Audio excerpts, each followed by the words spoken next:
The alarm on my wristband pulsed twice before I even opened my eyes, and by the third pulse I was already standing, because on Velkarn Station a double pulse before dawn only ever meant one thing. Something had entered a restricted corridor, and restricted corridors on this station were restricted for a reason. I pulled my boots on without lacing them and ran. The corridor lights on level 4 were dimmed to half power, the way they always were between shifts, and the low hum of the air recyclers made the whole place feel like it was holding its breath. I turned the corner near the cargo bay and nearly collided with Grace, one of the dock workers, who grabbed my arm before I could keep moving. "Don't go that way," she said. Her voice was flat and quick, the kind of flat that comes from fear a person is trying hard to hide. "There's something loose near Bay 6. Security is already there. They said to clear the level." "Loose like what?" "Nobody's saying. Just clear the level, Daniel. Please." I didn't clear the level. I know that was not the smart choice, but 6 years on this station teaches you that when something goes wrong near the cargo bays, the people who get hurt worst are the ones standing still, waiting for someone else to explain what is happening. I moved toward Bay 6 instead of away from it, staying low, keeping to the shadowed side of the corridor. The first thing I heard was breathing, not human breathing, long, slow, deliberate, the kind of breathing that belongs to something built for patience. The second thing I heard was a voice I knew. Keth, one of the station's senior engineers, a Yerith woman with pale gray fur and a calm I had never once seen broken, was speaking in a low, even tone to something in the dark ahead of her. "Stand down," she was saying. "This is not your territory. Return to your transport." Whatever she was speaking to did not answer in words. It answered with a sound low in its chest, something between a growl and a warning, the kind of sound that makes the small hairs on your arms stand up whether or not you have ever heard it before. I stepped into the light just far enough to see. It was massive, easily 3 meters at the shoulder, covered in a hide the color of wet stone, with 4 eyes set in a wide skull, and claws long enough to open a bulkhead door without much effort. I later learned it was called a Thren, a predator species from a border world outside Concord territory, brought in on a supply ship by traders who should have known better than to keep such cargo unsecured. It had broken loose somewhere between the ship and the quarantine bay, and now it stood between Keth and the rest of the station, testing the air, deciding what kind of threat it was looking at. It was not looking at Keth. It was looking at me. I felt the weight of those 4 eyes settle on me the way you feel a hand land on your shoulder in a crowded room, and for one long moment neither of us moved. I understood, in that moment, without a single word being spoken, that I had just become the most interesting thing in the corridor. "Don't run," Keth said quietly, without turning her head. "Whatever you do, Daniel, do not run." I had never wanted to run more in my life, and I had also never trusted an instruction more completely. I stood still. The Thren took one slow step toward me. Testing, the way you might press your foot against ice to see if it holds. And then something strange happened. It stopped, not out of politeness, not out of hesitation in the way a nervous animal hesitates. It stopped the way a person stops when they suddenly remember something important, something that changes the entire situation. Its head tilted. The low growl faded into something quieter, something almost like confusion. It took one step back. Security arrived a few seconds later with a containment net, and the whole event ended quickly and without harm to anyone. But I did not forget the way that creature had looked at me, and then simply decided to stop. I had seen animals startle. I had seen animals give up a chase because the prey was faster or better hidden. I had never seen an animal look at something it clearly wanted and then choose, on its own, to walk away from an easy target standing perfectly still in an open corridor. That night I could not sleep, and Keth found me in the station's observation lounge, staring out at the slow turn of stars through the reinforced glass. "You want to know why it stopped?" she said. It was not a question. "I want to know why it looked at me first," I said.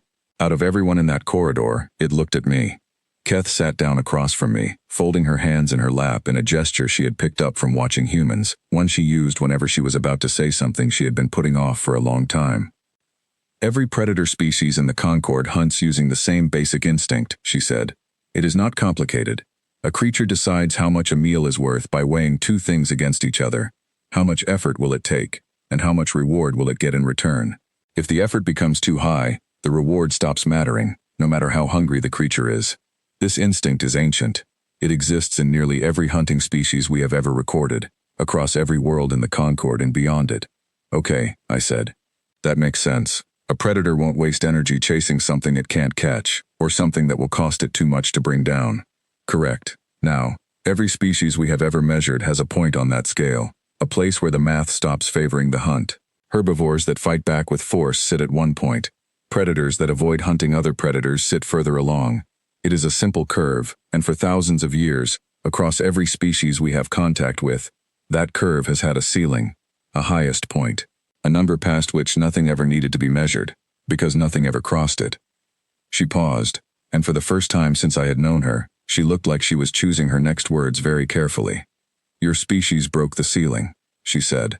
"Not by a small amount, by enough that we had to redesign the entire scale to make room for you, and even then, we are not certain we built it wide enough." I did not understand yet, and she could see that I did not understand, so she kept going. "When we first made contact with your kind, our scientists ran the same calculation we run on every new species we meet. We expected a number somewhere in the middle range, based on your physical strength, your reflexes, your tools. Your bodies are not especially strong compared to many species we know. Your claws do not exist. Your teeth are not built for defense. By every physical measure, your species should have landed somewhere ordinary on our scale. But it didn't. It did not. Because the scale does not only measure the body, it measures the whole history of a species and how that species responds to threats over time. And when we studied your history, we found something we had never found in any other species we have ever recorded." She looked at me directly now, and there was something in her expression that was not quite fear, but was close to it. Every species we know eventually reaches a point where a threat is no longer a threat, and they stop responding to it. The danger passes, the animals that caused harm are avoided or managed, and life continues around them. This is normal, this is healthy, this is how every ecosystem in the galaxy finds balance. But we didn't stop. You did not stop, she said. Long after a danger to your species had become manageable, long after it stopped posing any real threat to your survival, your kind continued to pursue it. Not for food, not for safety, for reasons our instruments struggled to categorize, because the closest word we had for it, translated from your own languages, was something like grudge. You hunted creatures that had once harmed your ancestors long after those creatures had stopped being able to harm anyone. You did this on land and in your oceans, on nearly every part of your world, across thousands of years, with a level of persistence we have never observed in any other species before or since. I thought about it as she spoke, and pieces started falling into place. I thought about extinct predators, about old stories passed down through generations long after the original danger had faded, about how some fears seem to outlive the thing that caused them by centuries. "So the number on your scale," I said slowly, "isn't measuring how strong we are. No, it is measuring how long you are willing to keep going. And the honest answer, based on everything we have recorded, is that we do not know. We have never found the point where your species decides a pursuit is not worth finishing. Every other species we have ever measured has a limit. We have never found yours. That's why it stopped," I said, looking back toward the corridor where the Thren had been contained hours earlier. "It wasn't afraid of losing the fight. It was afraid there might never be a point where the fight ends," Keth said. "A predator can calculate risk. It cannot calculate a debt with no expiration." I sat with that for a long time after she left. I thought about the way people back home talked about old dangers, half in memory and half in myth, the way a threat that no longer existed could still shape entire cultures for generations. I thought about how strange it must look from the outside, a species that could forgive almost anything in the moment, and yet somehow never let a thing go completely. 3 days later, the trading ship that had lost control of the Thren was ordered to leave the station, and its captain, a thin, sharp-eyed man named Victor who had been trying for days to downplay the entire incident, was called before the station council to explain himself. I was asked to attend as a witness, since I had been the one standing closest to the creature when it stopped. Victor tried to argue that the containment failure was a minor technical issue, nothing that should affect his trading license, nothing worth the fuss the council was making over it. He spoke quickly, confidently, the way people speak when they believe the danger has already passed and all that remains is paperwork. Keth, sitting on the council panel, listened to his entire explanation without interrupting once. When he finished, she asked a single question. "Do you know why the Thren stopped, Victor?" He did not. Nobody had told him yet, because nobody outside the small group in that corridor had reason to know. Keth explained it to him the same way she had explained it to me, plainly and without drama, laying out the scale, the ceiling, the strange unmeasured place where humanity sat above every other species ever recorded. Victor listened with the same expression I imagine I had worn myself only a few nights earlier, somewhere between disbelief and a slow, creeping understanding. "So you are telling me," he said finally, "that the creature I lost control of took one look at your engineer, and this man beside me, and decided the fight was not worth finishing. Not because it could not win, but because it was not sure the fight would ever truly be over. That is exactly what I am telling you, Keth said. And I would strongly suggest, Victor, that in the future, you secure your cargo with the seriousness that fact deserves. Not because you might lose a fight with what you are transporting. Because you might start something with a species that does not know how to stop. Victor's license was suspended for a full trading cycle, and his ship left the station 2 days later with an escort, quieter than it had arrived. I found myself thinking about that conversation for weeks afterward, turning it over the way you turn over a stone you found on a beach, looking for the side that catches the light differently.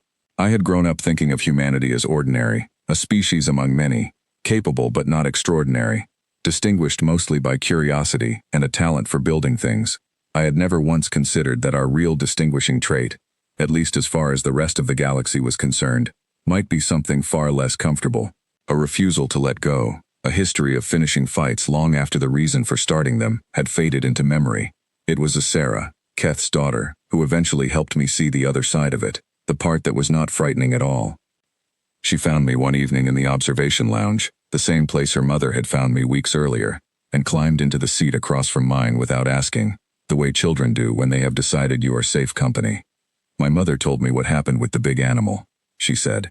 She said you were very brave. I was very still, I said. That's different from brave. She said the animal was afraid of you. I don't think it was afraid of me exactly, I said, choosing my words carefully, the way her mother had chosen hers with me. I think it was afraid of something it didn't understand, something it couldn't measure. Sarah thought about this for a moment, tilting her head the way her mother did when she was working through a difficult idea. Is that a bad thing? She asked. Being something nobody can measure? I thought about the Thren stepping backward in the corridor.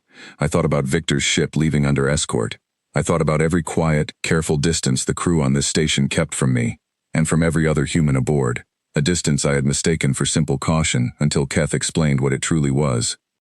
I don't know yet, I told her honestly. I think it depends on what we decide to do with it. What do you mean? A number on a scale only tells you what a creature is capable of, I said. It doesn't tell you what that creature chooses to do. My kind has a long history of finishing fights that should have ended a long time before we finished them. That's true, and I'm not going to pretend it isn't, but history also isn't the same thing as destiny. We get to choose what kind of story we tell from here. Sarah considered this with the seriousness only a child can bring to a conversation about the fate of an entire species, and then she reached over and took the last piece of the food I had been eating, the way she had done every time we had sat together since the day she first asked me why I smelled like something the rest of the station avoided. I'm not scared of you, she said simply, as if that settled the matter entirely. I know, I said. That's because you don't know the number yet. Maybe I don't need to, she said. Maybe the number is only scary if you forget there's a person attached to it. I did not have an answer for that, not right away, but I thought about it long after she had gone to find her mother, long after the lights on the station dimmed for the sleep cycle, and the corridors grew quiet except for the steady hum of the recyclers. I thought about the Thren, and the scale with no ceiling, and every careful 2-meter distance the crew kept from people like me without ever explaining why, until a curious child broke the silence her whole species had been keeping out of simple caution. I thought about the difference between what a species is capable of and what it chooses to become, and I understood, finally, why the rest of the galaxy watched us the way they did. Not with hatred, not even really with fear, not in the way fear usually looks. With something closer to caution born from respect, the kind you give something whose limits you have never found and are not eager to test. We were the first thing this part of the galaxy had encountered that treated an old wound as if it still deserved an answer, long after the wound itself had healed. That was the truth Keth had shown me in that archive, and it was not a comfortable truth, but I no longer thought it was only a dangerous one either. It was, I decided, simply a responsibility, the kind of number you do not get to erase, but the kind you can still choose, every single day, how to carry. The station settled into its usual quiet rhythm in the days that followed, cargo moving in and out of the bays, ships arriving and departing, the ordinary business of a place built at the crossroads of 100 different worlds. Nobody mentioned the Thren again, not directly, though I noticed the careful, respectful distance from the other predator species aboard had shifted somehow, become something closer to acknowledgement than avoidance. Grace found me near the cargo bay a week later and asked, half joking, half serious, whether it was true what everyone was whispering about that night. Whether a Thren really had backed down from a single unarmed human standing still in a corridor. It's true, I told her. But it wasn't really about me, it was about what we are, all of us, together, the whole long, strange history of us. And what are we? She asked. I thought about Sarah taking the last piece of food without hesitation, unafraid in a way her mother had spent a lifetime learning not to be. We're the species that never quite lets go, I said. The question we get to answer, every single day, is what we choose to hold on to instead. A young trader named Oliver, who had watched the whole council hearing from the back of the room, stopped me near the docking ring later that same week. He was new to the station, still learning which corridors to avoid and which ones were safe, and he had the look of someone who had heard a strange story secondhand and could not quite decide whether to believe it. Is it true what they're saying about you? He asked. That you stood in front of a Thren, and it just walked away? It walked away, I said. I didn't do anything special. I just stood still. That's not what I heard. I heard the whole council changed the trading rules because of it. I heard captains are being told to triple-check their containment systems now, all because of one man standing in a corridor. The rules didn't change because of me, I said. They changed because of what I represent, whether I like it or not. That's a different thing. Oliver considered this, turning it over slowly, the way most people did when they first heard the full explanation. So every human on this station carries that same number? The same weight? Every human everywhere carries it, I said, whether we want to or not. It isn't something you can leave behind on a different world or lose in a crowd. It travels with the species, not the person. That sounds like a heavy thing to live with. It is, I admitted. But I'd rather know the truth of it than walk around pretending the rest of the galaxy watches us for no reason at all. At least now I understand the caution instead of just feeling it. Oliver nodded slowly, and for a moment neither of us said anything, watching the ships come and go through the wide observation window, each one carrying its own crew, its own history, its own quiet calculations about who was safe to stand beside and who was not. Grace didn't have an answer for that, and honestly neither did I, not a complete one. But standing there in that quiet corridor, with the low hum of the station around us and the stars turning slowly outside the reinforced glass, I felt something settle in me that had not been there before. Not comfort exactly, something steadier than comfort. An understanding that the number on that scale was not the end of our story. It was only the beginning of the part we still had to write.